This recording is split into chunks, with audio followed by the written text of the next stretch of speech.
gente está ainda no tópico, né, de espalhamento, né? E vamos considerar hoje simetrias internas, né?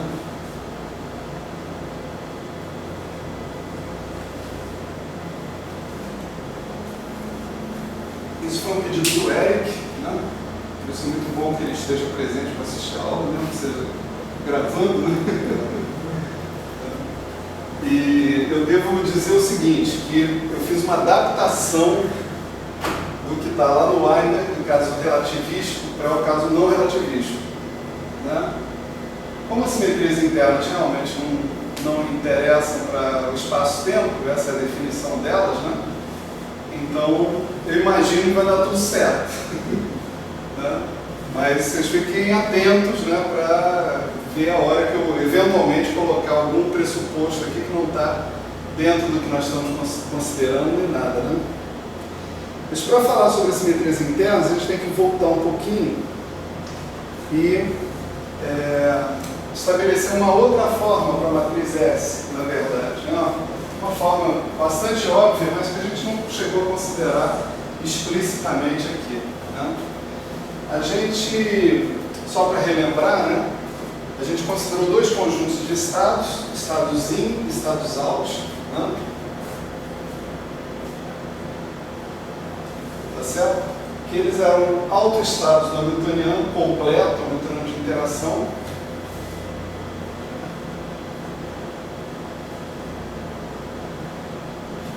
satisfazendo condições de contorno distintas uns dos outros. Né? No caso dos estados in, por exemplo, os mais, né? Você imaginava que se você montasse um pacote de onda com seus estados in, certo? Se você fizesse isso aqui, evoluísse o seu pacote de onda no tempo,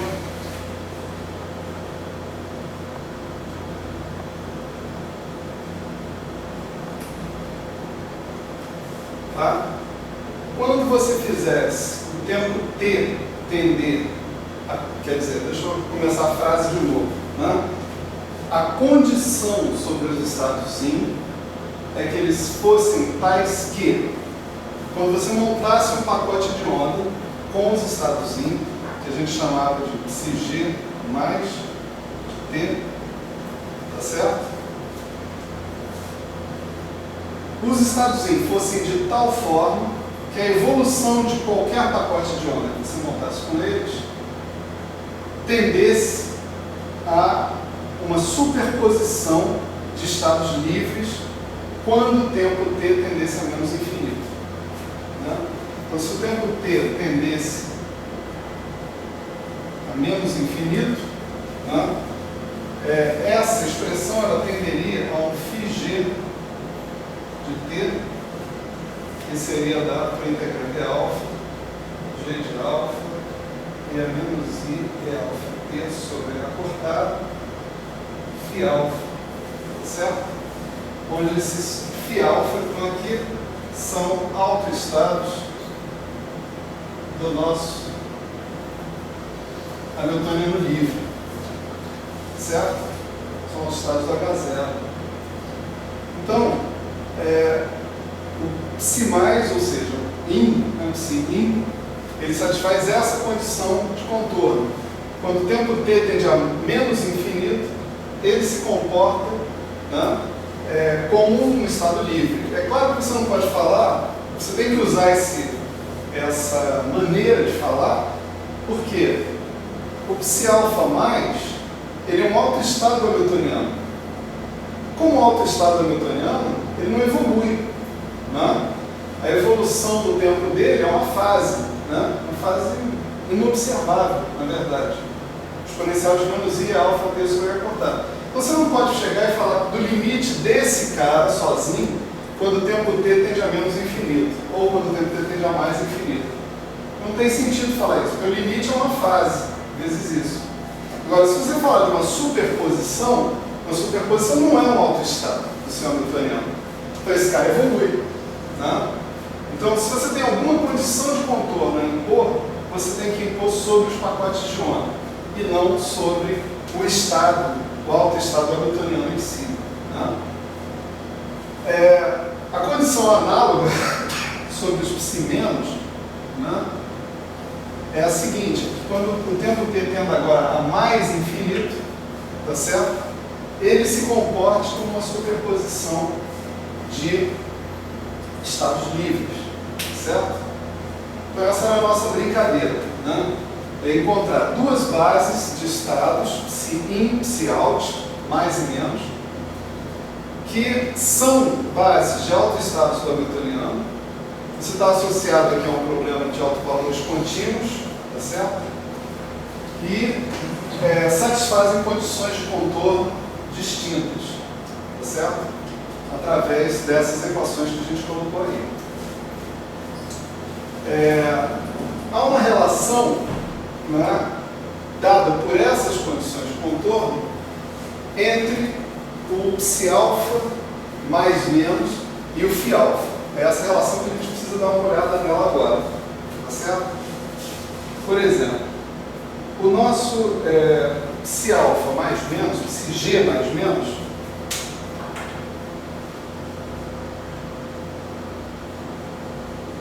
você pode escrever como sendo exponencial de menos IHT psi-g mais menos. Aqui tem uma dependência em t, certo? E aqui não tem. Então, esse psi-g mais menos é essa mesma superposição, só que sem esse fator exponencial de menos i alfa t sobre h cortado. Está bem claro, né? Se você aplicar esse operador a esse cara sem esse fator, você vai ganhar esse fator, né? Porque esses caras são autoestados do H. Da mesma forma, a relação entre o φg de t e o φg, né, é a mesma coisa, só que com um exponencial de menos IH0 t. Ao invés de H, H0. Aqui você usa a mesma lógica. Sem o exponencial de menos I alfa t sobre H cortado, isso aqui é o φg. Então, se eu aplicar exponencial de menos IH0 t sobre H cortado, sobre H cortado. É uma notação meio dual, né? Eu estou usando o livro do Weinberg para falar disso e também as notas de aula sobre o outro livro do Weinberg. Num livro do Weinberg, o H cortado é diferente de um, no outro o H cortado é igual a 1. Então, às vezes, o H cortado some da brincadeira. Se você aplicar exponencial de menos IH0 t sobre H cortado, dá para o φ-alfa é autoestado de H0, aplicar sobre o φg, que é esse mesmo cara, só que sem isso, vai fazer com que esse fator apareça. Né? Então, essas duas relações aí fazem com que a gente consiga agora estabelecer uma relação entre o φg, o psi mais menos g, e o φg. Né? De que maneira? Você olha pelo seguinte: se você multiplicar o exponencial de IHT sobre H cortado pelo psi-g mais, por exemplo, né? Bom, vou fazer logo os outros. Psi mais menos. O que você obtém aqui nessa história, né, invertendo essa relação que está aqui, é o psi-g mais menos. Né? Portanto, acontece o seguinte: se você fizer o tempo t tender a menos infinito ou mais infinito, né,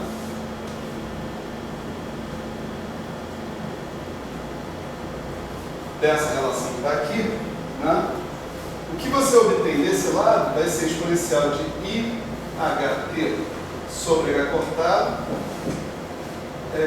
desculpa, que é o φg de t, né? φg de t. Isso por causa do que eu exigi. Eu exigi que psi mais menos, né? Essa relação grande que eu escrevi aqui, eu posso escrever pequenininho, então é assim: psi-g mais menos de t tende, quando t tende a menos mais infinito, ao φg de t. Tá certo? Então, esse cara, φg de t, por sua vez, né, ele é dado pelo exponencial de menos I H0T sobre H cortado φg, né? Tá certo? Então, o que acontece aqui é que a gente finalmente, né, encontrou uma relação entre esse objeto e esse objeto que está aqui, tá certo? O que a gente encontrou é que tem um operador ômega, que eu posso escrever como exponencial de IHT, exponencial de menos IH0T sobre H cortado, tá certo? E ele está em dúvida se essa é a aula certa ou... Pode ser que ele estivesse não querendo ir para a aula, está indo para a sala dele, ele escreveu para tem aula. Aí certo, eu peguei. Então, o que a gente acaba de descobrir aqui é o seguinte, é que o ψg mais menos, esse cara que está aqui, ele é igual a esse ômega de menos mais infinito vezes o φg, que é a superposição em estados livres. Tá certo? Esse aqui, né, é o ômega de t, que eu chamei de ômega de t. Claro que esse operador é um operador unitário, né? Esse ômega de t que está aí, né? Se calcular o Dagger dele, né, você vai ficar exponencial de mais IH0T sobre H cortado, exponencial de menos IHT. Multiplicando da 1. Tá? Então, essa relação vale para qualquer superposição com qualquer G de alfa, tá certo? Dos estados psi alfa mais ou menos. Não faz. Vou botar um menos aqui, por favor, né? Então, se isso vale para qualquer G de alfa, né, eu posso, em particular, tomar um G de alfa, delta de alfa menos alfa zero, por exemplo, né, e pronto. Né? Essa relação que está aqui, portanto, vale entre os estados in e out, eles mesmos, com os estados livres.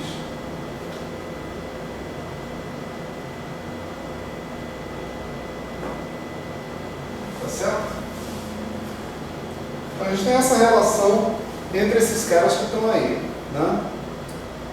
Agora, eu vou só lembrar a vocês, né, de uma coisa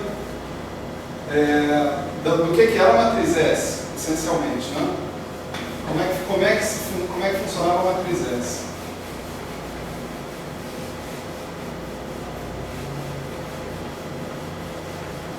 Só tenho a declarar que está difícil apagar esse quadro. Não é por nada não. Os caras não dão aula e não apagam, e aí sobra para o próximo, né? Sempre. Então, a matriz S, né, S é beta alfa, né, a gente definiu assim, psi beta menos, psi alfa mais. Foi isso? Essa era a expressão da matriz S, ou seja, isso era de certa maneira encontrar esse estado beta dentro do estado mais alfa evoluído. Né? É claro que a gente não pode usar essa linguagem completamente imprecisa, né, para falar disso, porque tanto o estado beta quanto o estado alfa são autoestados hamiltonianos e, portanto, não evoluem. Né? Mas vamos supor que a gente escreva agora tanto o psi alfa mais como o psi alfa menos em termos daquela história que está ali. Né? Então, o psi beta menos, por exemplo, eu posso escrever como sendo ômega de mais infinito φ beta. Não é isso? Vai melhorar, vai melhorar. Para mim também está difícil. O psi alfa mais, né, a gente pode escrever como ômega de menos infinito φ alfa. Tá certo? Isso significa que você pode escrever isso aqui como sendo φ beta ômega menos infinito, mais infinito, Dagger ômega menos infinito φ alfa. Certo? E vocês lembram que a gente definiu um operador S, né, nessa história? Né? Nosso operador S, ele era o elemento de matriz entre estados livres, né, que produzia a matriz S. Essa foi a definição do operador S. Né? Se existe um conjunto de elementos de matriz, como esses, né, existe um operador S cujos elementos de matriz entre estados livres, entre uma base em geral, né, mas entre estados livres em particular, produz a matriz S. Se eu comparar isso aqui com isso daqui, eu vou ver que os elementos de matriz desse tal operador S, entre quaisquer vetores base do meu espaço, dá sempre a mesma coisa que os elementos de matriz desse operador daqui entre os mesmos vetores base. Conclusão, os operadores coincidem. Né? Então eu tenho uma expressão para o operador S, que é isso aqui, ômega, que você pode pensar assim: limite quando t tende a infinito de ômega d'água de t ômega de menos t. Deixa eu ver se é assim que o cara coloca.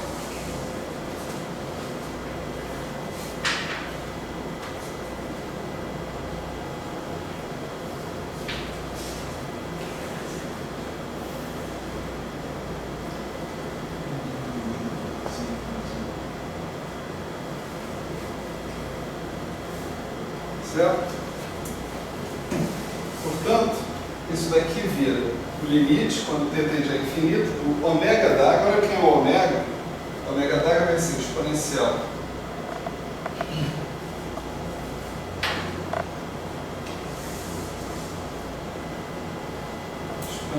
de IH0t sobre H cortado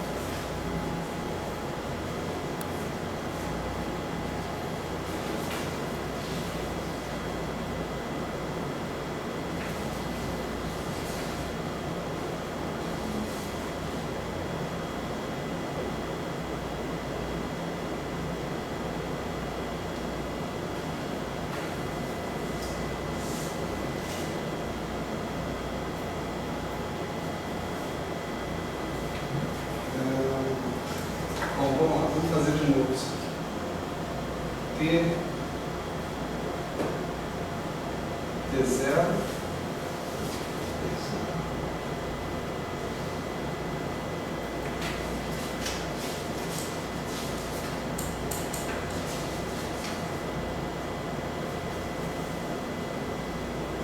isso, melhorou. Então t tende a infinito e o T0 tende a menos infinito, né? T tende a infinito, T0 tende a menos infinito. E aqui eu tenho exponencial de IH0t, exponencial de menos IHt sobre H cortado. Multiplica por exponencial de IHt sobre H cortado, né? Só que T0, né? Então isso aqui eu vou ter exponencial de menos IHt menos T0 sobre H cortado, exponencial de menos IH0 T0 sobre H cortado. Então essa é uma expressão que eu ainda não tinha colocado aí para vocês, mas acho que vale a pena a gente colocar essa expressão para a matriz, para um operador S, né? Porque é uma expressão que envolve explicitamente o hamiltoniano, né? E o hamiltoniano livre. Tem várias coisas interessantes aqui, né? Primeiro, é que a dinâmica do sistema está totalmente contida, pelo menos é o nosso dogma, contida dentro do hamiltoniano. Né? Então, isso mostra que a matriz S, e por analogia, né, o operador S, certo? O operador S é exatamente a mesma coisa que a matriz S, né, numa base, só a projeção dela numa base. Então, o operador S ou a matriz S também contém toda a dinâmica do seu sistema. Tá certo? Quer dizer, discutir o seu sistema em termos da matriz S ou em termos da equação de autovalores, da equação de Schrödinger, etc. e tal, em princípio, do ponto de vista dinâmico, deve ser a mesma coisa. Certo? Outra coisa interessante aqui é que a gente tem que lembrar que o H é H0 mais V, né? Tá certo? Essa é a nossa hipótese, né?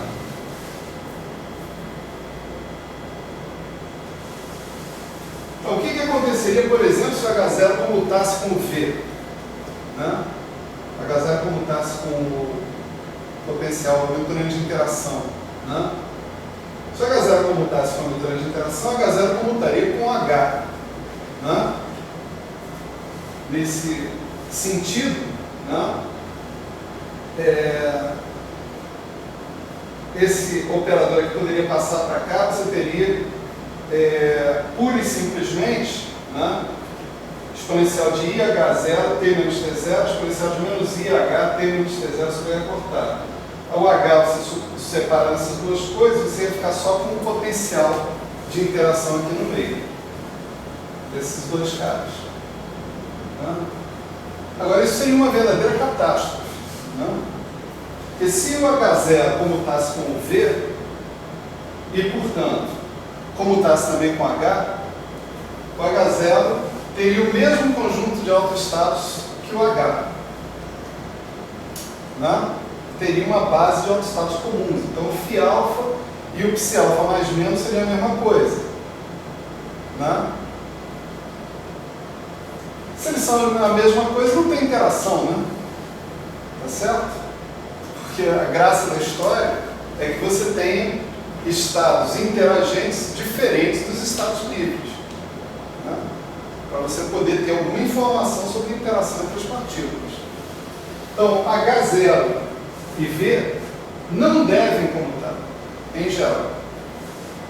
Né? Eles não podem comutar. Eles comutarem significa que você tem uma dinâmica trivial para o seu sistema físico. Certo? Então, isso aí são coisas gerais sobre a matriz S. Deixa eu definir agora uma transformação de simetria interna. Certo? Vou só guardar aqui a definição do ômega, né? E a definição do S também.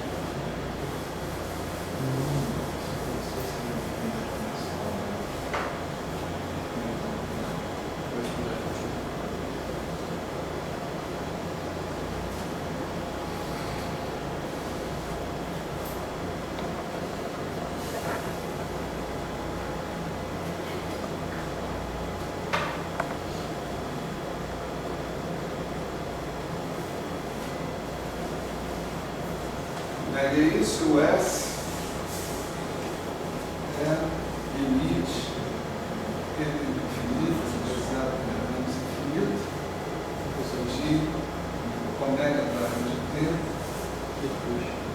ômega de T0. Né?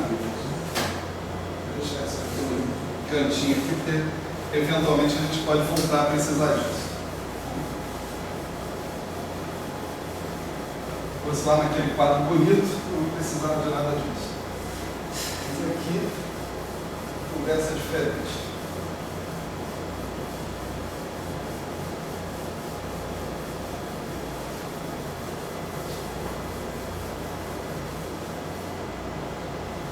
Então, o que eu estou chamando aqui de uma simetria interna?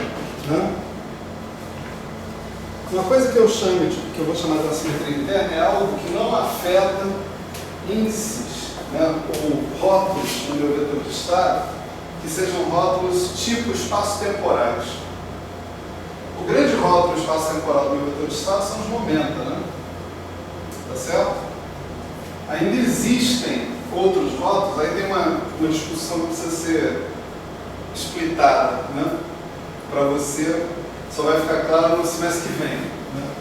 Você é um cara puto da vida com spin, então só no semestre que vem isso vai ficar claro. Mas, por enquanto, vamos antecipando.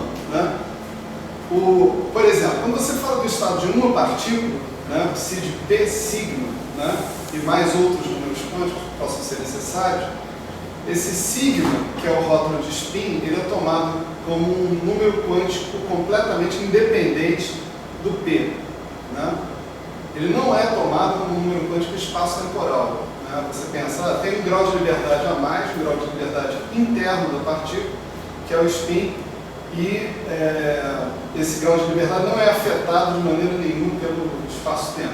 Então, se eu falar de uma simetria interna, em princípio eu deveria estar permitindo que o spin pudesse ser atuado, tá certo? Sobre essa simetria interna. Quer dizer, eu aplicasse um certo operador unitário ao meu vetor de estado, e meu operador unitário terminasse com um valor diferente de spin, o meu estado fosse levado num outro estado com um valor diferente de spin, ou valor diferente de helicidade, seja lá o que for. Né? Nós não vamos fazer isso. Né? Nós não vamos alterar o spin por qualquer tipo de operação de simetria interna. Né? E a razão disso é porque, no caso relativístico, é possível a gente mostrar que os índices espaço-temporais e de spin estão intrinsecamente ligados. Eles são necessários para uma representação unitária do grupo de Poincare no espaço de Hilbert. Certo? Então, essa é uma informação que eu estou dando sem prova nesse curso. No outro curso vai ter prova dela. Certo? Mas nesse curso eu estou dando sem prova. Ou seja, spin aqui na mecânica quântica não relativista costuma ser visto como algo completamente independente do espaço-tempo, dos índices espaço-temporais. Isso não é verdade. Tá certo? Isso não é absolutamente verdade. Mas a gente só consegue ver isso quando a gente vai procurar enxergar o nosso sistema como um sistema que possui simetria de Poincare. O quê? Então, isso é importante dizer porque isso é uma pergunta possível e razoável, que qualquer um aqui poderia fazer. Poxa, professor, mas você está excluindo o spin, né, das transformações de simetria interna? Sim, estou excluindo o spin. Certo? Por quê? Porque, relativisticamente falando, o spin tem características ligadas à estrutura do espaço-tempo. Certo? Agora, não relativisticamente falando, é outra coisa. Né? Aqui eu também estou lembrando para vocês uma coisa que a gente falou lá no início do curso, né? Que é o teorema de Wigner. Né? Falamos do teorema de... Bom, tem falando de vários teoremas de Wigner, mas o teorema em particular que interessava, né, aqui mais, era aquele que dizia o seguinte, que se você tivesse uma operação de simetria, tá certo? Essa operação de simetria seria equivalente a você ter um operador no espaço de Hilbert atuando, que tinha que ser necessariamente unitário ou anti-unitário.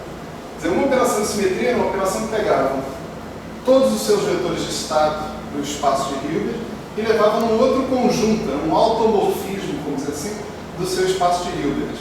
Levava psi em psilinha, Ki em quilinha, Fi em filinha, mas sempre pela mesma forma, né? Um deslocamento, uma mudança global do seu espaço de Hilbert.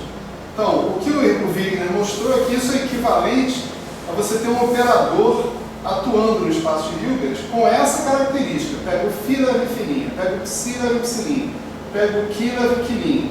Né? Mas não só isso, como a definição de simetria como sendo uma operação que mantém invariantes as probabilidades, ou as amplitudes de probabilidade, né? Na verdade, as probabilidades, faz com que esse operador necessariamente tenha que ser um operador unitário ou anti-unitário. Certo? Então, se a gente está falando de uma operação de simetria, a gente já está, então, pensando que a nossa operação de simetria, que vamos chamar ela de T, né?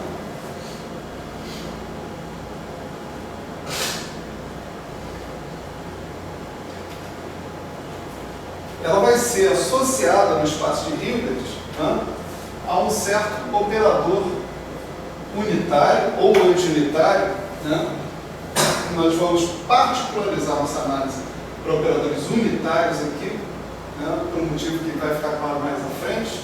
Né? Então, essa operação de simetria T tem que ter no espaço de Hilbert um operador UDT associado a ela. Tá certo? Esse é o teorema de Wigner. Se isso é uma operação de simetria, tem que ter um operador associado a ela no espaço de Hilbert. Faça esse serviço.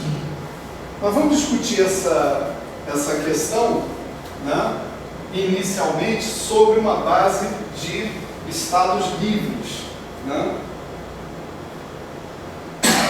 Então eu vou chamar de U0 esse T, porque eu vou definir a ação desse U0 sobre estados livres. Tá certo? Então esse U0 de T, atuando num estado de uma partícula, por exemplo,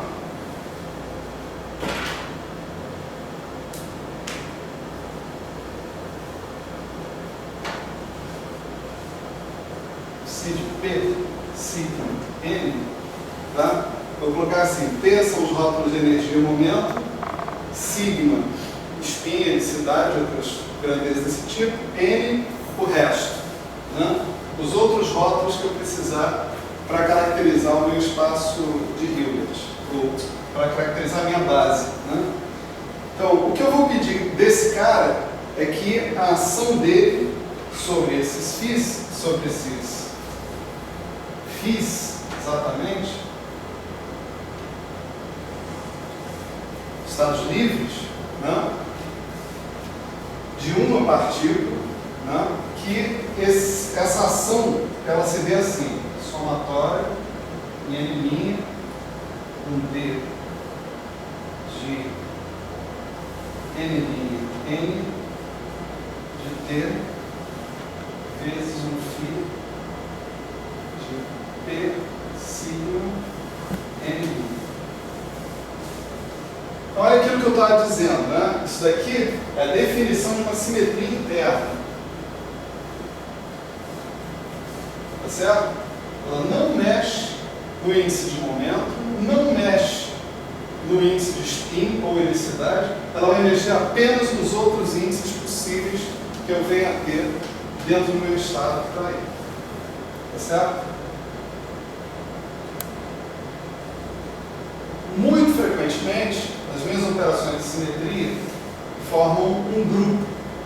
Mais frequentemente ainda, formam um grupo contínuo, né? Um grupo de Lie. Tá certo? A gente, em geral, está interessado na chamada componente conexa com a identidade desse grupo de Lie. Né? Ou seja, a gente está interessado em transformações, em situações onde eu possa efetuar transformações que diferem pouco da identidade. Tá certo? Se eu estiver interessado nesse tipo de situação, necessariamente eu tenho que estar trabalhando com um operador unitário representando a minha operação de simetria. Porque a identidade é um operador unitário. Se você tiver transformações infinitesimalmente próximas à identidade, elas vão ter que ser infinitesimalmente unitárias. Tá certo? Então, se você tiver um operador anti-unitário aqui, você não tem como conseguir a identidade no limite que o parâmetro da sua transformação vai para zero, por exemplo. Né? Então, essa é mais uma hipótese nossa. Nós estamos trabalhando com operadores unitários, o que, nessa discussão que nós estamos fazendo aqui, significa que o caso de transformações infinitesimais está contemplado. A gente pode trabalhar com transformações infinitesimais. Né? Bom, se você aplicar dois caras desse aqui, né?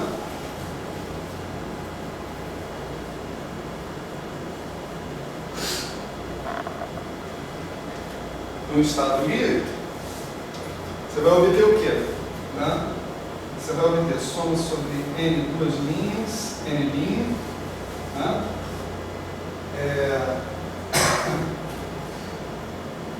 Aqui você tem o φ de P sigma N duas linhas. Aqui você vai ter um D de N', N de T. Aqui você vai ter um D de N duas linhas, N', aqui de T', né? Tá certo? E se ainda por cima acontece dessas operações formarem um grupo, né? E de você ter uma representação desse grupo no seu espaço de Hilbert, então, o fato de você ter uma representação significa que isso daqui tem que ser o zero de T', certo? E o zero de T', né, aplicado no φ de P sigma N, ele nos dá o somatório sobre N duas linhas de N duas linhas N de T', φ P sigma N duas linhas. Né?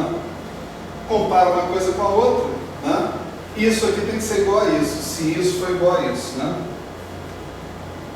Então, esses seus Ds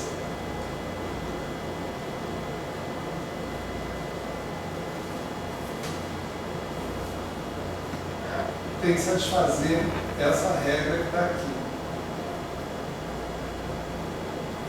Onde T' representa a operação composta. Certo? Isso aqui significa que essas matrizes D que estão aparecendo aqui têm que ser também representações do seu grupo. Certo? O que é uma representação? Né?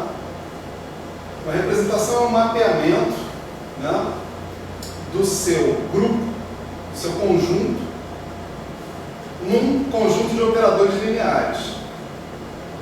Cada operador linear está associado com uma transformação.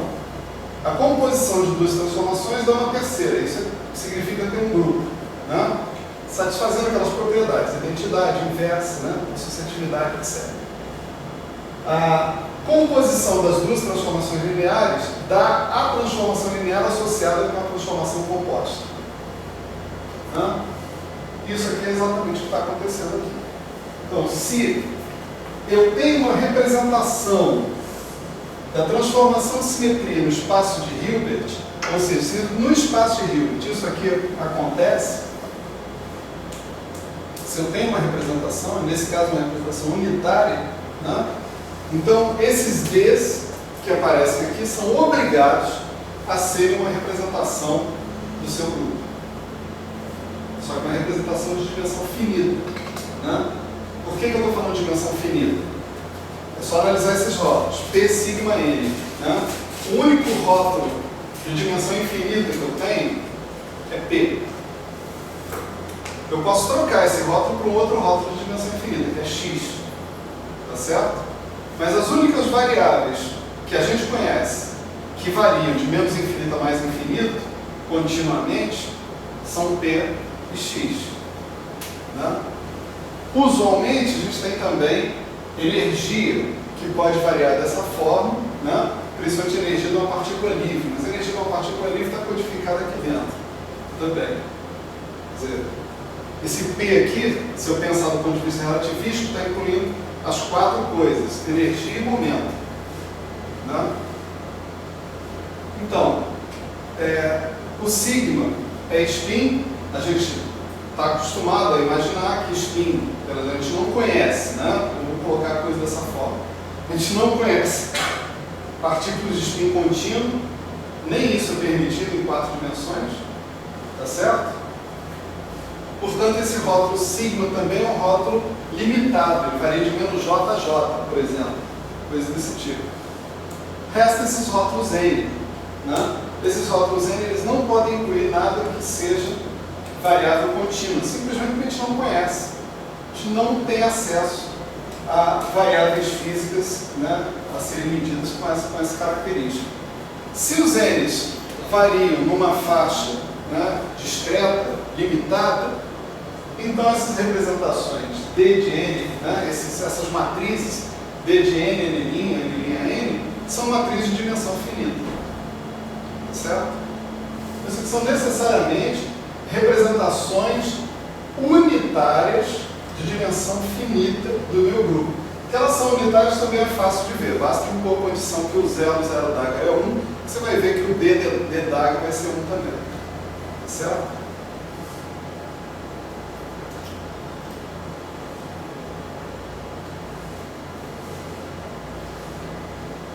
Então, essa é uma primeira coisa, né, sobre as transformações de simetria interna. Né? Essas transformações de simetria interna são para um espaço de uma partícula. Né? Foi assim que a gente começou a brincadeira. A gente pode generalizar a coisa agora para uma base no espaço de N partículas, né? Com N indefinido, em princípio. Então, isso aqui vai permitir que a gente generalize a ação do nosso zero de T seguindo as regras usuais que a gente conhece do produto tensorial. Né? Então, o zero de T atuando no estado livre, né?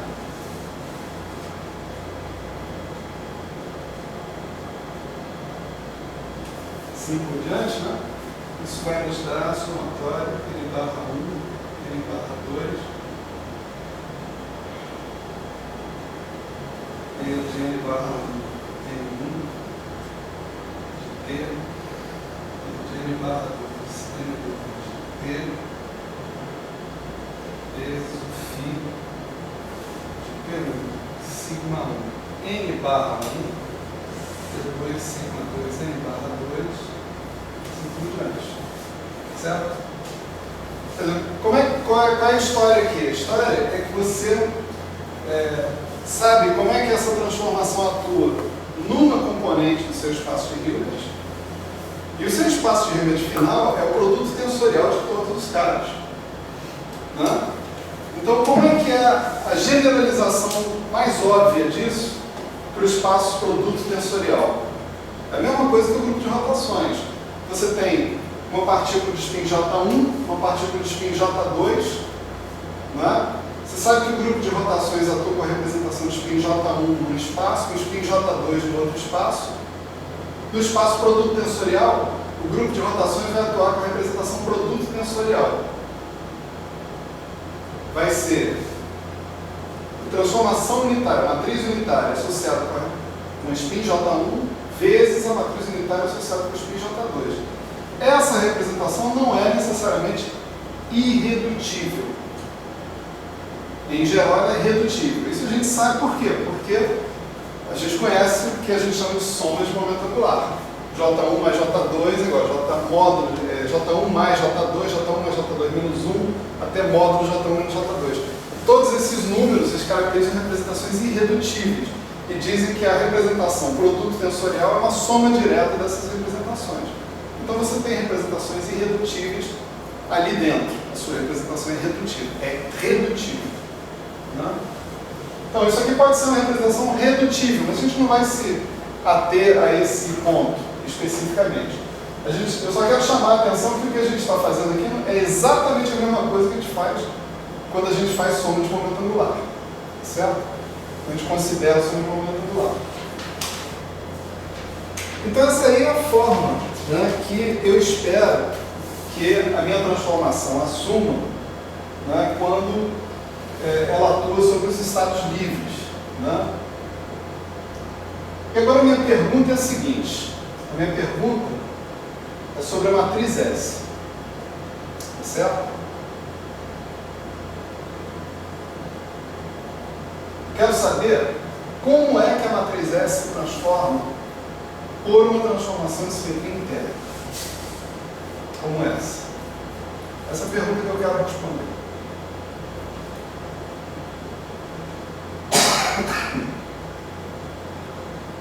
Então, beleza. Em princípio, né, matriz S ela foi constituída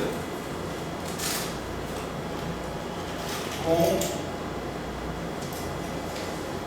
os estados in e out, se beta menos, se alfa mais. Né? Eu poderia impor, né, isso é uma imposição que tinha um U de T, tá certo? Veja que eu tirei o subíndice 0 daqui, porque eu estou imaginando que esse U de T vai atuar sobre os estados in ou sobre os estados out. Vamos fixar as ideias. Vamos supor que ele está atuando sobre os estados IN. Né? Então, esse cara aqui vai atuar sobre um psi mais. Eu vou abrir o índice alfa aqui, tá? P1, sigma 1, N1, P2, sigma 2, N2, assim por diante. Qual é a coisa mais óbvia que eu posso pedir, né, para uma representação unitária da transformação em questão sobre esse estado I? Vou usar o conhecimento que eu já tenho sobre os estados livres, tá certo? Então eu vou pedir que ele se transforme exatamente do mesmo jeito, né? Que aqui eu tenho somatório n barra 1, n barra 2, d n barra 1 n1 de t, d n barra 2 n2 de t, vezes psi mais p1 sigma 1 n barra 1, P2, sigma 2, n barra 2, assim por diante. Isso de maneira nenhuma está dizendo que por enquanto, né, pelo menos, está dizendo que o U é igual ao zero. De forma nenhuma. Veja que o U0 está atuando numa base, está definido sobre uma base, e o U está atuando sobre outra base. Tá certo?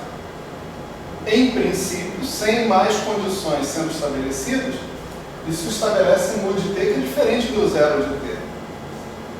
Só que esse cara aqui atua sobre estados livres e esse cara aqui atua sobre estados interagentes. Por isso que eu distingui. Falei, um é o zero, outro é o 1. Né? Mas aqui são os mesmos deles, em princípio. É claro que com essa definição que está aqui, essa regra que está aqui, U de zero, U de T. Né? Deixa eu escrever. U de T. U de T' é igual a U T'.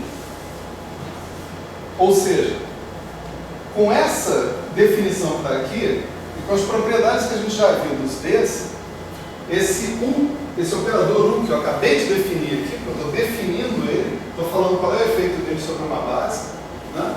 Esse operador 1 é uma representação unitária da minha transformação de simetria interna. Né? Então, em princípio, eu sei qual é a ação do U sobre o psi mais. Legal. Isso, para mim, será que é o suficiente para eu dizer qual é a ação do U sobre a matriz S? Quer dizer, como é que a matriz S se transforma? Não é. Não é o suficiente. O que mais que eu preciso aqui? Né? Vocês vão dizer, pô, mas espera aí. Você definiu o U, tá certo? Por quê? Eu acabei de falar isso. Né? Você disse qual é o efeito do U sobre uma base. Portanto, se você sabe o efeito do U sobre uma base, você sabe o efeito do U sobre qualquer base. Como é que você sabe o efeito do U sobre qualquer base? Basta você mudar de base. Usa a matriz de mudança de base que você vai ter isso. Ah, é? Tá bom. Então vamos usar a matriz de mudança de base. Né? Qual é a matriz de mudança de base?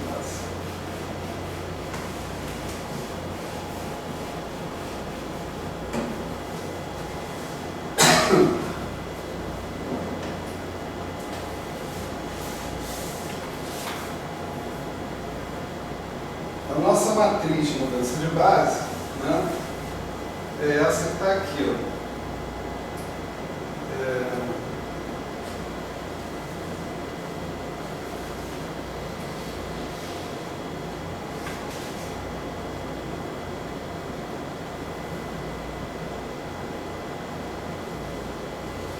Definiu, se não me engano, as coisas assim. Psi alfa mais é igual a integral d delta de S delta alfa psi alfa menos. A nossa matriz matriz de mudança de base é a matriz S. Aí já está mais ou menos respondido, né? Por que não dá certo, né? Por que eu preciso de mais alguma coisa? Por quê? Sim, é verdade que se eu conhecer o efeito do U sobre uma base,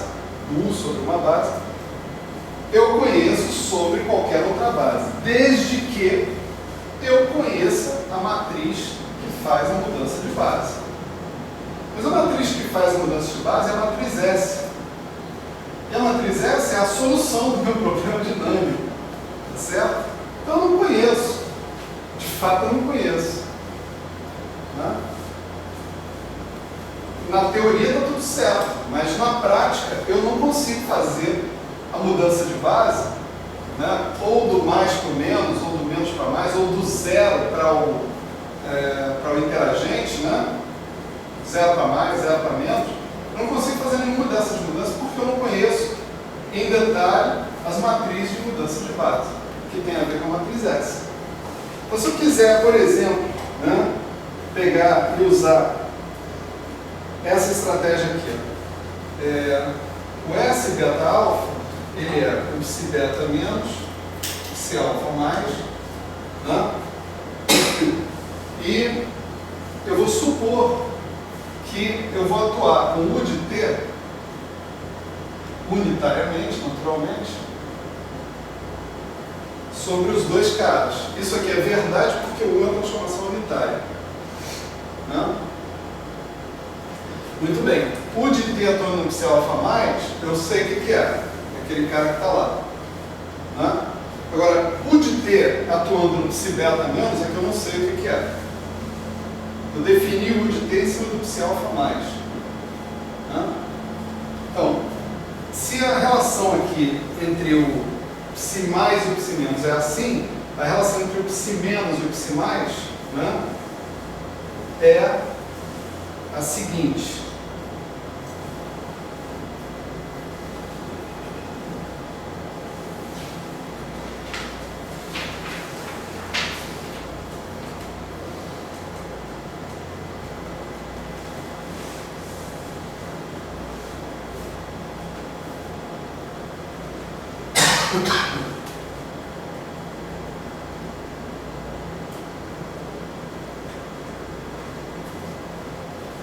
Certo? Isso que eu estou usando a unitaridade da matriz S, né? A matriz S é uma coisa unitária. Então, tá beleza. Então, aí, em princípio, a estratégia, psi menos, né? É isso que eu quero. Psi menos. A estratégia seria, pega o psi menos, substitui aqui dentro, aplica o U, né, linearmente sobre o psi mais, você sabe quanto dá U sobre o psi mais. O que vai acontecer aqui? O que vai acontecer aqui é 1 igual a 1, mais nada. O resultado final dessa história vai ser S beta alfa. Não vou fazer a conta não, deixo para vocês. É uma conta babaca, né? Certo? Não tem nada demais. Quer dizer, isso poderia ser uma estratégia para a gente descobrir como é que a matriz S se transforma. Eu aplico o U no psi alfa mais, está ali. Eu saberia quanto dá o U no psi beta menos, tá certo? O resultado que está aqui me daria a transformação da matriz S, né? Só que não dá. Me dá uma identidade. Eu já posso ficar muito feliz porque dá uma identidade e não uma contradição. Tá certo? O que eu tenho que fazer então? Né? Tem que impor uma hipótese a mais para sair desse zero que está aí, né? A hipótese a mais que eu vou impor vai ser a seguinte.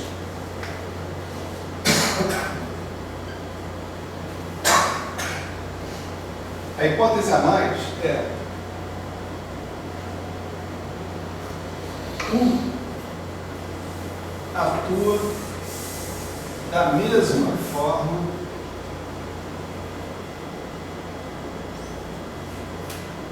em psi alfa mais ou menos. ter começado a brincadeira toda com psi menos, né? Alfa. Falar, olha, eu vou botar o U atuando no psi menos alfa, a maneira mais natural que eu tenho é repetir o que eu aprendi para a base livre, tá certo? E eu escrevo isso aqui, que é a definição da minha ação do U. É uma ação unitária, é uma ação que representa, que me fornece uma representação do U, né, sobre os estados in, né? Então está tudo bem. Posso repetir a mesma coisa para os estados out, dizer, não, é isso aí, tal, sobre os estados out, tá certo?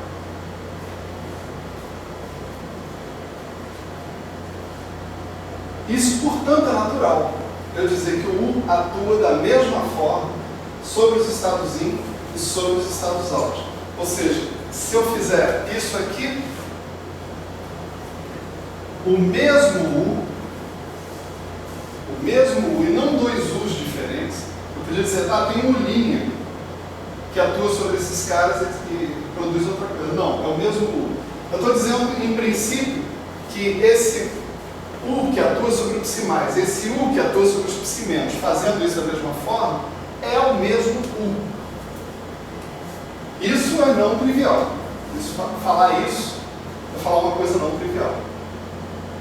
Veja que eu estou querendo chamar a atenção para vocês, porque isso não é usual quando a gente considera um problema de autovalores, né? Por aí. Né? Isso não é usual. Eu estou dizendo que um operador atuando sobre uma base, ele dá um certo resultado de coeficientes, combinações lineares, em termos dessa base. Estou falando que outro operador poderia ser um linear, tá certo? Atuando sobre outra base, dá o mesmo negócio lá dos coeficientes em termos da outra base. E aí morreu o Neves. Eu sei que eu vou ter uma transformação unitária entre U e o linear, tá certo? Mas a imposição aqui é que U seja igual ao linear, tá certo? Essa é a novidade. Essa é uma novidade que me permite sair do meu loop lógico. Isso é uma hipótese. Né?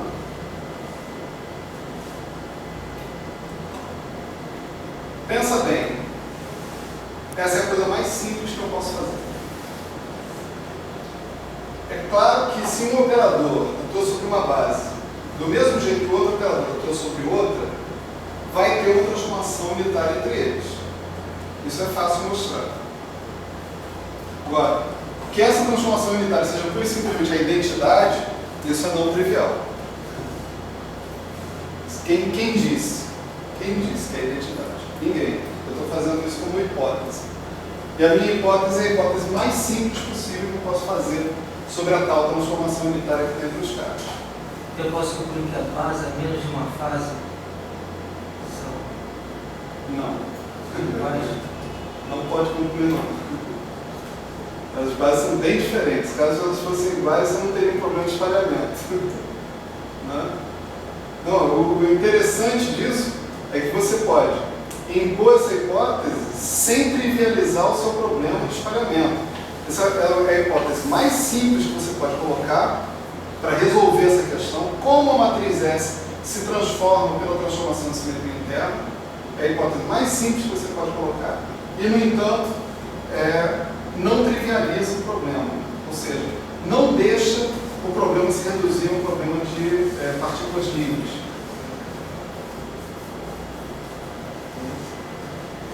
Então, nós estamos fazendo essa hipótese. O U de T atua da mesma forma em psi alfa mais e psi alfa menos. É o mesmo U de T.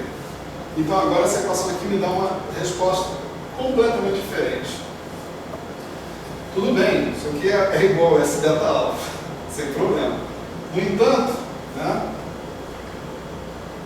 agora eu posso pegar e substituir aquele U de T no psi beta menos, tá certo? Eu vou chamar de psi beta barra, só para não escrever esse monte de índices, tá certo? E alfa barra, né? Aqui, por exemplo, é alfa e aqui é alfa barra, a diferença do alfa barra para o alfa é que os índices internos, né, os índices N, estão com uma barra em cima, só isso. Então vou usar essa notação aqui. Então você vê o seguinte, o de tênopse beta menos, tá certo? Vai dar somatório aqui dos N barras, né? N barra 1, N barra 2, tarará. Eu vou ter, deixa eu chamar de N barra linha, e vou ter somatório também sobre N barra 1, N barra 2, etc. E aqui dentro agora do cara, o de tênopse beta menos vai dar os Ds de N barra linha 1.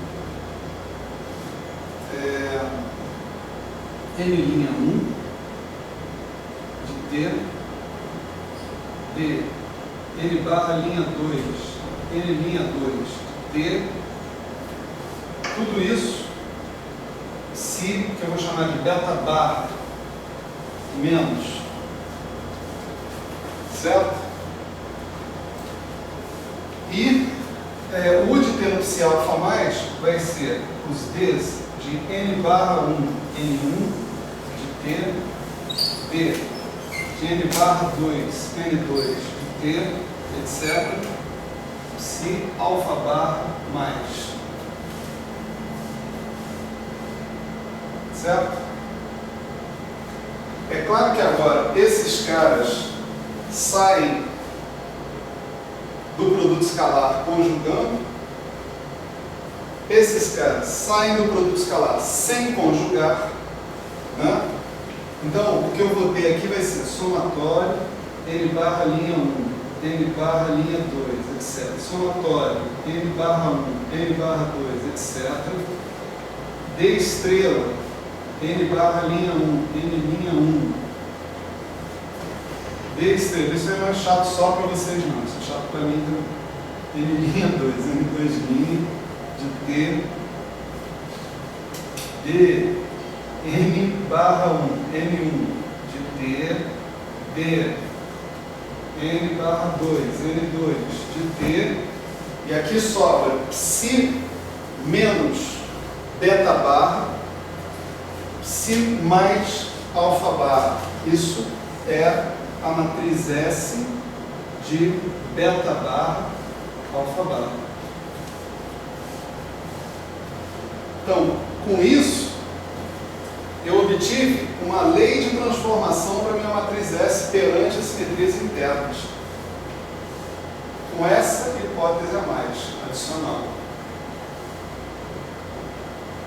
É óbvio que a gente só pode confiar numa coisa dessas se todas as outras coisas baterem, né, no meio da situação. Né? Então, preciso, né, que o resto da teoria que eu estou montando aqui funcione. Né? Que isso que está acontecendo aqui seja compatível com todo o resto das coisas que a gente está vendo. Então, você vê o seguinte, eu podia tentar chegar nessa conta que está aqui, nessa hipótese que está aqui, de outra maneira. Tem uma outra forma de eu fazer isso. É utilizando essa equação que está aqui, ó. É a equação que diz qual é a ação do U0 sobre a base de estados livres. Se eu lembrar que a matriz S tem outra expressão, a outra expressão da matriz S é exatamente φ beta S φ alfa, onde os φs agora são estados livres. Tá certo? Eu posso escrever isso aqui assim, ó. Isso aqui é U de T φ beta, U d'H de T S, U de T, U de T, S, U d'H de T, U de T, φ alfa. Concorda? Quando isso passar para cá, vira U d'H, esse U d'H é o da 1, então isso daqui é a mesma coisa que eu escrevi lá, né? cara que está aqui,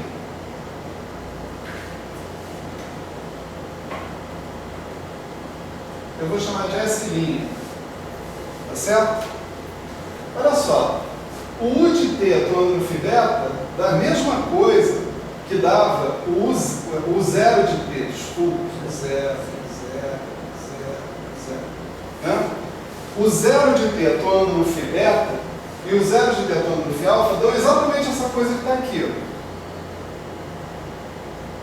Então, tudo isso que está aqui, essa coisa horrenda e chata de escrever. Não vou escrever de novo. Eu vou escrever assim, ó. Isso aqui dá. Tá? Isso que está aqui, atenção câmera, isso que está aqui é igual a isso que está aqui. Não vou escrever isso de novo, estou de saco cheio.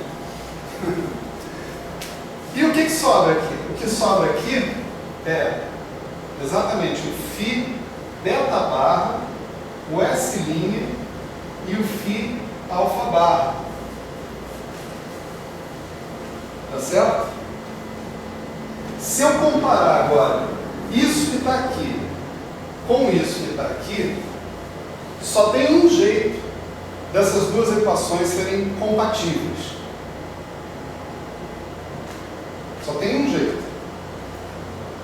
É se isso que está aqui for igual a φ beta S, φ beta barra S, φ alfa barra.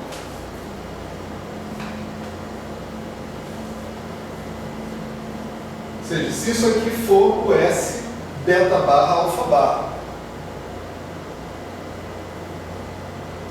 Mas para isso aí ser o S beta barra alfa barra, é preciso que isso seja igual a isso, ou seja, para alfa barra beta barra genéricos, S' tem que ser igual a S.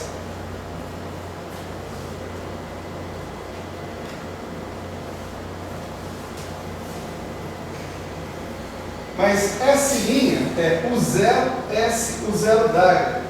Então isso aqui está dizendo que o zero, S, o zero d'área é igual a S. Portanto, isso diz que o comutador de U zero com S é igual a zero.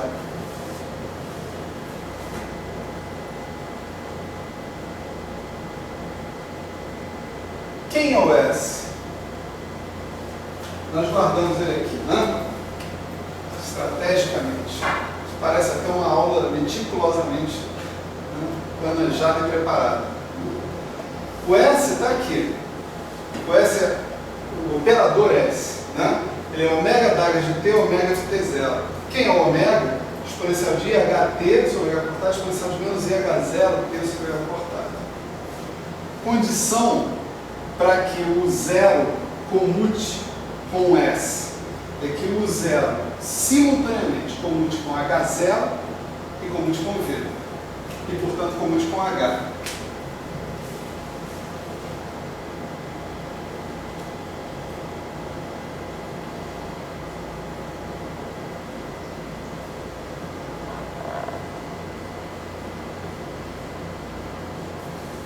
Se isso acontecer, né, isso aqui vai acontecer.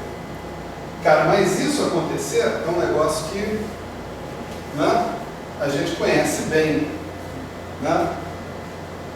A gente tem uma interpretação para isso. A gente diz, a evolução dinâmica do sistema não distingue se a operação de simetria aconteceu ou não. Isso é o que a gente está acostumado, né, a exigir, né, de uma operação de simetria. Eu digo, eu costumo dizer, uma certa operação, o operador representa uma simetria do meu sistema se ele comuta com o hamiltoniano. Nesse caso, eu estou dizendo que ele comuta com o hamiltoniano de uma forma específica, ele comuta com todos os pedaços do hamiltoniano, comuta com H0 e comuta com V. Ele não comuta só com o H inteiro, ele comuta com cada um dos pedaços. Quer dizer, o H0 tem que ser simétrico e o V tem que ser simétrico. As duas coisas têm que acontecer. Se isso acontecer, né, a gente está acostumado né, a interpretar essa situação como isso é uma simetria do sistema. Então, pedir, né, essa lei de transformação para a matriz S é a mesma coisa, né? Isso não é um teorema, né? Então eu diria, praticamente a mesma coisa que pedir que a minha operação de simetria comute com H. Tá certo? Ou seja, que o meu hamiltoniano seja uma função simétrica perante a transformação em questão que eu estou fazendo. Super razoável. Isso tem suas implicações. A implicação principal é essa hipótese aqui. Ó.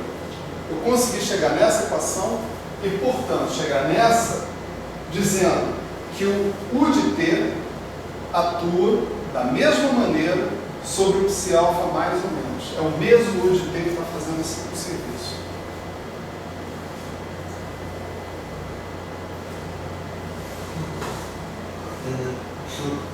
Alguns detalhes. O que você está falando dessa coisa de simetria, então já é visível quando você fala que o de T vai atuar da mesma maneira. Essa simetria já está visível ali. Sim. Agora...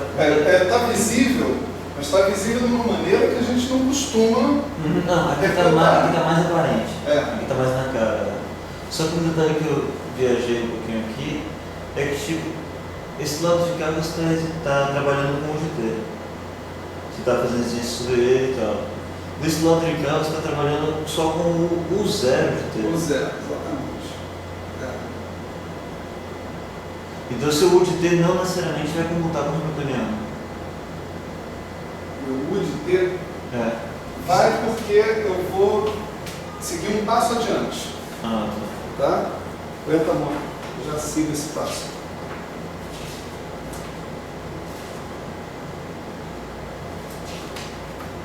E detalhe, você está se restringindo também a situações em que a matriz, o operador S vai ser invariante. Então. Restringindo como assim?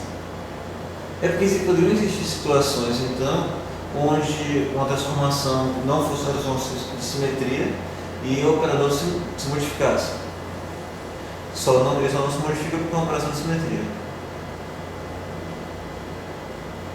Não, olha só. Feita a operação de simetria, o operador S, a matriz S pode se modificar. Espera aí, você está falando do operador S. Tá. O operador S, a gente quis impor, né, que ele não se modificasse como condição para que a gente concordasse com essa lei de transformação aqui, com aquela não. Certo? E aqui nós estamos interpretando essa condição que a gente impôs, que o operador S é invariante. O operador S será invariante? Claro que você pode descobrir alguma sutileza, alguma coisa que possa fazer com que o operador S seja invariante, eventualmente, sem que o cara comute aqui com esses caras. Mas se esse cara comutar com H e com H0, o operador S vai ser invariante. Essa que é a história. E essa condição aqui é uma condição familiar para a gente. Por isso é interessante abordar. Né? A parte final, né, que você está colocando aqui, né, ela vem do seguinte: quem vai ser o U de T? Né? A essa altura do campeonato, não há mais nada que nos impeça de simplesmente impor isso aqui. O U de T é o próprio zero de T.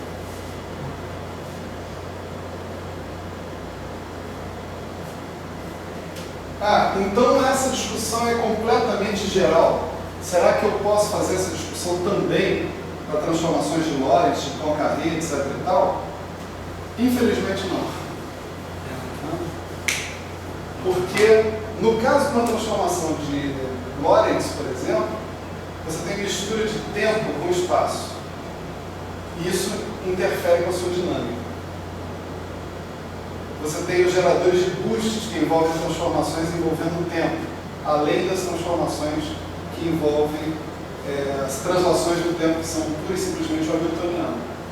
Né? Então a discussão no caso de simetrias espaço-temporais, embora ela siga paralela a essa discussão até um certo ponto, ela bifurca a partir de um certo momento. Tá certo? Então, esse raciocínio final aqui, U de t igual a U0 de t, por exemplo, não será válido para discussões de simetrias espaço-temporais, simetrias de Poincaré. Mas isso é difícil perceber assim, falando assim, blá blá blá. Né? Você tem que pegar a coisa e fazer devagar, né? Para frente. Agora, no caso das simetrias internas, é justamente essa que é a questão. Tudo se resume à condição original de que as suas simetrias comutem com o seu hamiltoniano livre e que comutem também com o seu potencial, com o seu hamiltoniano de interação. Se isso acontecer, está tudo certo. Você conseguir construir um hamiltoniano que parte a parte é simétrico. Cada uma das partes deles é simétrica. Ok?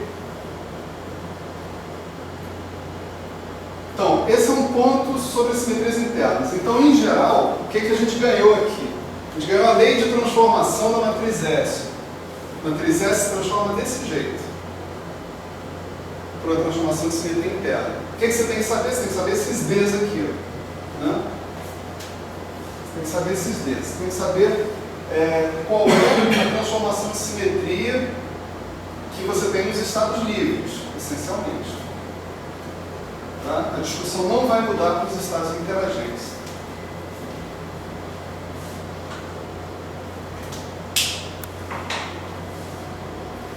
Eu apago agora. Isso aqui vocês guardam de memória, né? Rapidinho. Não tem problema não. Tá bom, ninguém precisa guardar os índices nem nada. Mas só guardem esse esquema. D estrela, tarará, D, tarará. Vezes o S. É só isso. Só essa estrutura.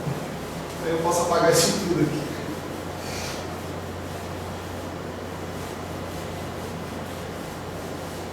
Só um comentário, Eric. É o seguinte, quando você me pediu para falar sobre simetrias internas, eu topei porque eu pensei o seguinte, isso aqui vai ser só um comentário. Aí depois que eu comecei a preparar o comentário, eu vi que eu ia precisar de várias outras coisas no meio da história. Eu falei, não pode ser um comentário, isso tem que ser uma aula inteira. Entendeu? Então, se eu tivesse tido um pouco mais de consequência ao analisar a sua proposta, provavelmente você não estaria tendo essa aula agora. Tendo outro. Mas acho que vale a pena porque vem coisa bonita aí. Vocês vão ver.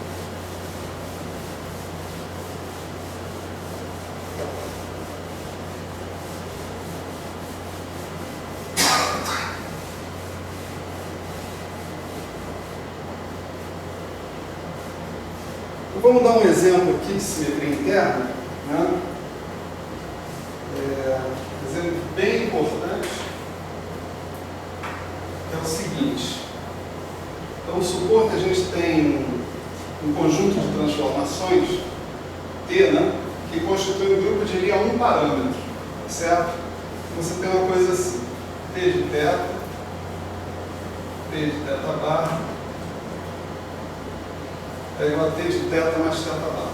Um exemplo, né, que não é um exemplo de transformação de simetria interna, né, mas, por exemplo, rotações em torno de um eixo são assim, né? Você roda por um ângulo, depois roda por outro, é a mesma coisa que rodar pelos dois ângulos de uma vez. Né? Rotação não é uma transformação de simetria interna, ponto. Tá certo? Mas é um exemplo de um subgrupo com um parâmetro, né? Essa é a ideia. Então, se isso acontece, né, eu vou ter um operador unitário, né, que vai representar o nosso T de θ, dado pelo seguinte, por exponencial de I θ Q.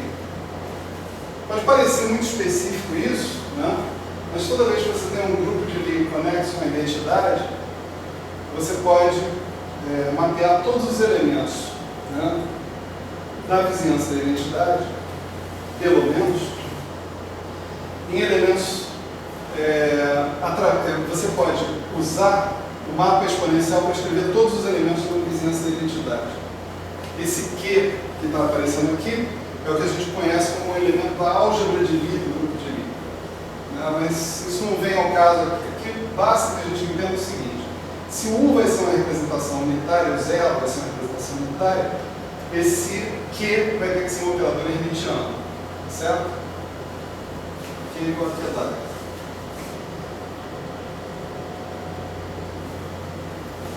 Ele é um operador hermitiano e a gente vai fazer o seguinte: esse cara comuta com o hamiltoniano, né? Nós vamos também colocá-lo como comutando com o momento, né? Que são os rótulos que a gente está admitindo dentro da nossa, do nosso vetor de estado, energia e momento. Que ele comute com a energia e com o momento é muito razoável, porque isso é uma transformação de simetria interna. Ele não afeta os rótulos de energia e momento. Então, feito isso, é bastante fácil você mostrar que eles vão comutar entre si, né? Você aplica o Q num autoestado de energia e momento e aplica o P e o H sobre esses caras. Você vai obter a mesma coisa se você fizesse isso na ordem oposta. Se você tiver se esses autoestados constituírem uma base, os dois caras comutam, certo? Em suma é isso aqui. Então, a gente pode tomar o Q também como comutando com H e comutando com o operador de momento linear desses caras. Dessa forma, os autoestados, né, do meu problema, eles viram possivelmente autoestados do Q também, né? Então eu vou poder escrever, por exemplo, o estado de uma partícula, né, φ de P sigma n igual a Qn φ de P sigma n. Isso aqui é tudo que eu preciso, certo? Tudo que eu preciso. A gente lembra que aquele D fresco, né, que eu escrevi, ele vem da especificação da ação do operador U sobre os estados de uma partícula. E a gente simplesmente propagou isso para os estados de N partículas, para a representação produto tensorial. Então, se o Q atuando aqui dá isso, então o U0 de T de θ, atuando no φ de P sigma N, vai dar exponencial de I Qn θ φ de P sigma N, que é uma coisa assim, né? Delta N barra N e aí Qn θ, se a gente fizer Qn barra, né? φ de P sigma N barra somatório N barra.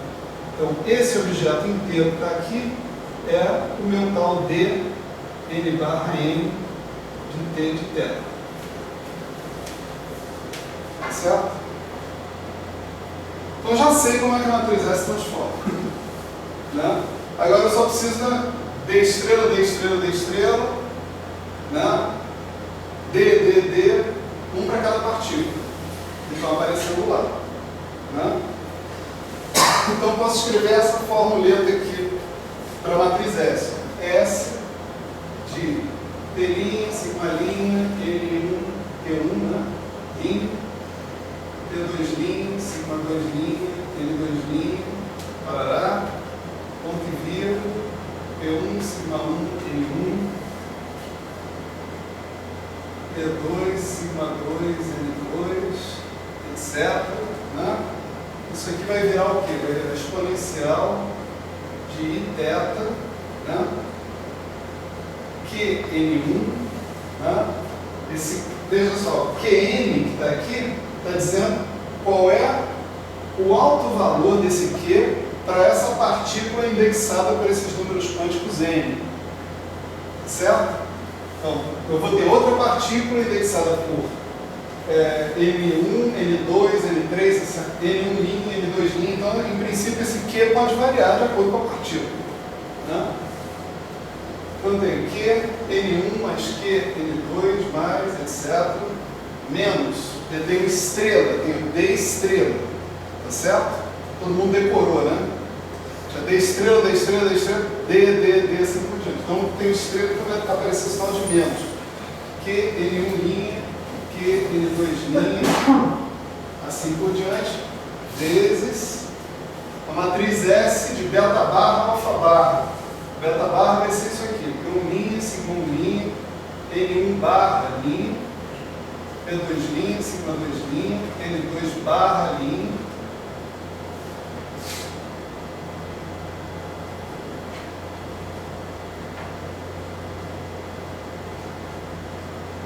P1, sigma', N1 barra, P2, sigma', N2 barra, assim por diante.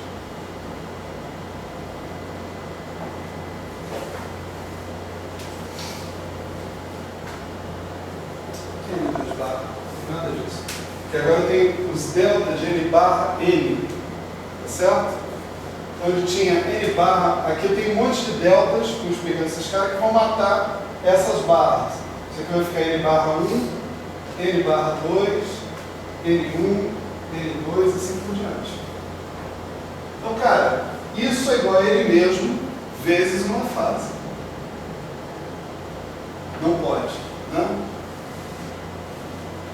A igual ao exponencial de θ vezes A, solução A igual a zero. Ou θ igual a zero. Né? Como eu não quero que a matriz S seja zero, vou optar por θ igual a zero. Então, eu vou ter isso aqui, ó, somatório de Q NI tem que ser igual ao somatório de Q N'.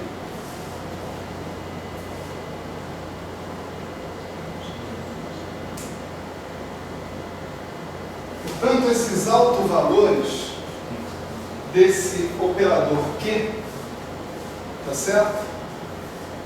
A soma desses autovalores tem que ser conservada. Se o seu operador Q for interpretado como operador de carga elétrica, isso significa que a carga elétrica tem que ser conservada. Tá certo? Por exemplo, por que eu interpretaria o meu operador Q como operador de carga elétrica? Né? Porque eu posso mostrar, né, em outro contexto, completamente diferente desse, né, que a simetria de fase, né, dentro de uma certa teoria, né, no caso a eletrodinâmica quântica, né, é gerada precisamente, quando eu digo gerada, eu digo ela pode ser representada por um operador unitário dessa forma, onde esse operador é exponencial de um certo operador hermitiano que tem como interpretação a carga elétrica.